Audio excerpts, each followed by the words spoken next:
Greetings, my name is Herbert Erperderp, and today I shall review Plastic Soldier Company's IS-2 Soviet heavy tank in 15mm scale.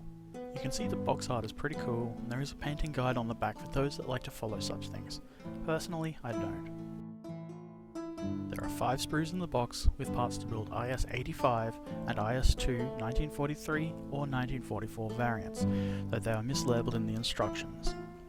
All of my sprues were well cast with only minimal mould lines visible. If you use a decent pair of clippers to remove the parts from the sprue, very little, if any, effort will be required to tidy them up. I like to magnetize the turrets on all my tanks, and with most Plastic Soldier Company models this is easily done. Trim the peg on the bottom of the turret and file it down so it fits nicely without protruding all the way through the hole in the hull. Apply some superglue inside the turret bottom and drop a magnet near it. I use another magnet glued to a tongue depressor to position the magnet before the glue dries and to ensure the polarity of the magnets is consistent among all my tanks. You probably don't want hulls that repel their turrets. Place another magnet in the hole and using the turret to hold it in the correct position, add glue. Be careful not to let it flow into the hole. Once this is done, the bottom of the hole can be glued on. The kit includes 4 external fuel tanks and a toolbox, but no other options for external stowage, though you can of course add your own. I like the separate fuel tanks much better than the ones cast on the hull that my Battlefront IS-2s have. It's nice to have the option to use as many or as few as I like without having to cut and file parts, and while the fuel tanks did require the most evident cleaning up, they were nowhere near that much of a hassle. Just be sure that when you glue them on, the little fuel cap is facing upwards, or the fuel may leak out.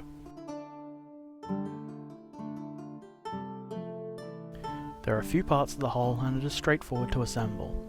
I think my favourite part of this kit is the one-piece tracks. If you've built a Plastic Soldier Company kit in the past, you know about the horrible multi-piece tracks that came with those. These, however, are excellent. The detail is crisp and they need very little work before being attached. Personally, I don't glue them on at this stage as I like to paint them separately, but this is what the completed hull looks like. Removing the upper turret part from the sprue requires a little bit of extra care lest you break off the tiny handles. They're a very nice touch, but would not be difficult to damage. Also be sure to clip off the correct parts. Somebody might laugh at you if you put an IS-85 mantlet on your IS-2. Oh, the horror. Something I like doing with my Plastic Soldier Company kits is drilling out the gun barrel. This is pretty easy. Just be sure to get the drill bit in the centre and then use your knife to clean things up. I feel it makes the tank look much more realistic. Assembling the turret is almost as straightforward as assembling the hull, though some of the small parts like the hatches or machine gun can be a little fiddly and are easily dropped. I usually find Plastic Soldier Company's instruction sheets to be helpful, clear and simple to understand. The instructions for this kit are no exception. A colour-coded diagram of the sprue is included highlighting which parts should be used on which tank variant, and even though there aren't really very many parts, it is still helpful. I prefer to build my turrets sans machine gun and with all the hatches buttoned down, but this kit can be built with them open, with or without the commander and another crew member sticking out.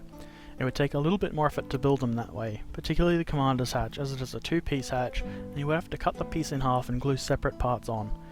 Certainly doable and not overly difficult if you need something to signify an HQ tank or something like that.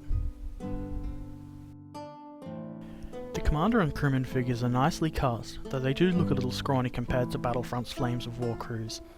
I particularly like the crewmen with binoculars. Those are in my bits box for use on a future project.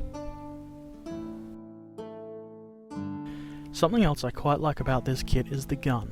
The base of the barrel is shaped so that it can only fit into the mantlet in 2 ways. This ensures that you won't glue the gun in with the muzzle brake on a weird angle. Very thoughtful design. There we go, almost complete. I decided to add a couple of extra details just to add a bit of interest. In this case I used some stowage left over from a box of Plastic Soldier Company half-tracks I recently built.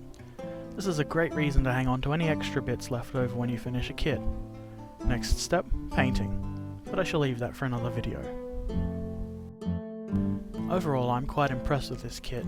It is well detailed and was very easy to build. It didn't take me much longer than 10 minutes per tank, and it looks great alongside the Battlefront version seen here. It is definitely a cheaper option if you want to field some IS-2s in your games of Flames of War or Battle Group. I'm quite looking forward to painting these up.